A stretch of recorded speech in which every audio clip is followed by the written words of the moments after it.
Hello, ici Elkaf, élevage. Dans cette vidéo, nous allons parler de la litière.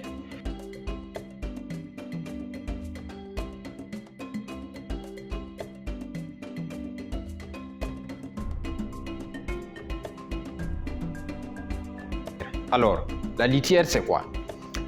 La litière, c'est tout simplement la matière qu'on va utiliser, qu'on va mettre dans le poulailler pour permettre donc au poulet d'être à l'aise, pour faire en sorte que les déchets, les fientes que les poulets vont faire dans le poulailler, que ça ne soit pas de la saleté.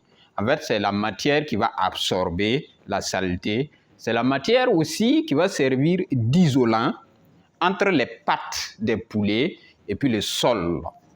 Ça veut dire le bas du bâtiment. Donc, ça va permettre d'éviter l'humidité.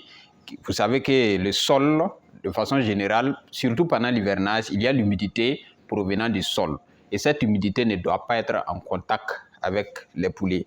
Et vous savez aussi que dans le démarrage des poussins, le chauffage est important. Donc, quand vous chauffez le bâtiment et que le sol est frais, ça veut dire que les pattes en contact avec le sol, ce n'est pas bon. Donc, il faut de la litière.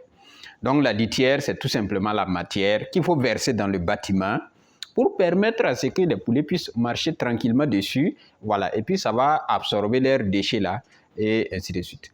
Alors, quels sont les différents types de litière? Beaucoup de choses peuvent être utilisées pour faire de la litière en tant que litière. Alors, on peut utiliser par exemple le copeau de bois. Le copeau de bois, c'est tout simplement dans les scieries, dans les machines où on fait le sciage des bois. Donc, les morceaux de bois que sa taille s'enlève là, vous pouvez aller ramasser ça ou bien payer, puisque souvent c'est vendu, souvent c'est gratuit, souvent c'est vendu. Vous pouvez aller ramasser ça pour utiliser, pour verser, mais pas n'importe quel type de bois. Utilisez surtout le bois blanc. Pourquoi le bois blanc? Parce que si vous utilisez, il y a le bois rouge, il y a certains bois qui sont toxiques. Ça, c'est un.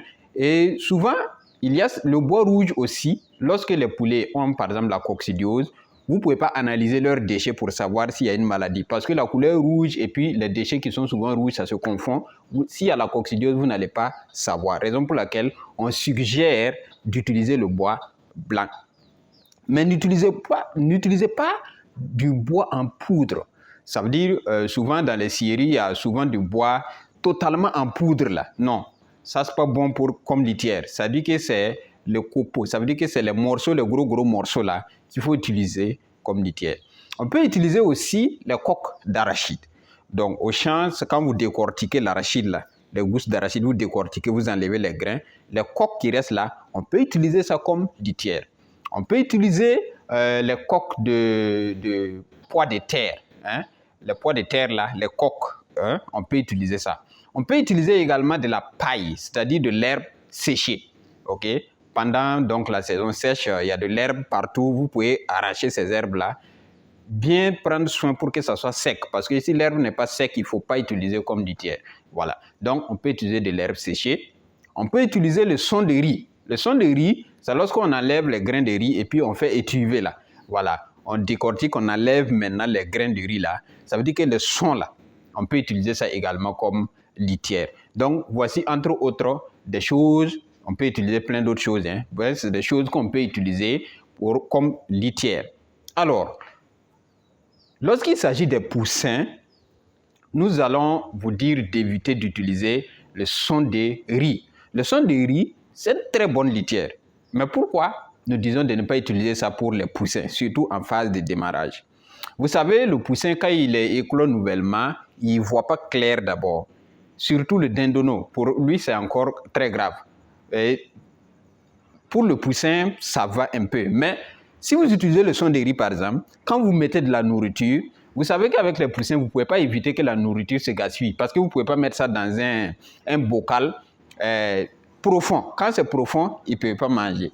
Si vous utilisez par exemple un bocal, ou par exemple c'est léger comme ça, il y a des plateaux de démarrage. Quand c'est léger comme ça, donc de temps en temps, ça se verse. Et ce qui va se verser là, les poussins là vont gratter pour manger. Maintenant, le son de riz ressemble à la nourriture. Ça ressemble au galdus. Ceux qui utilisent le galdus, vous savez que c'est des grains qui ressemblent un peu au son de riz. Donc, le poussin a souvent du mal à faire la différence entre les deux. Donc, il peut arriver que les poussins mangent les sons de riz à la place donc du galdus. Et ça, c'est très dangereux pour la santé des poussins. Il peut arriver aussi que le poussin, ne voyant pas la différence, il confond la litière avec sa nourriture.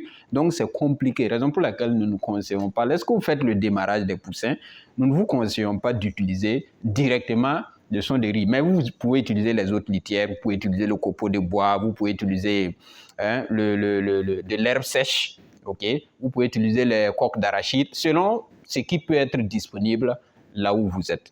Donc, voici cette astuce pour vous montrer les différents types de litières, quel est le rôle de la litière et quelle litière vous pouvez utiliser. Alors,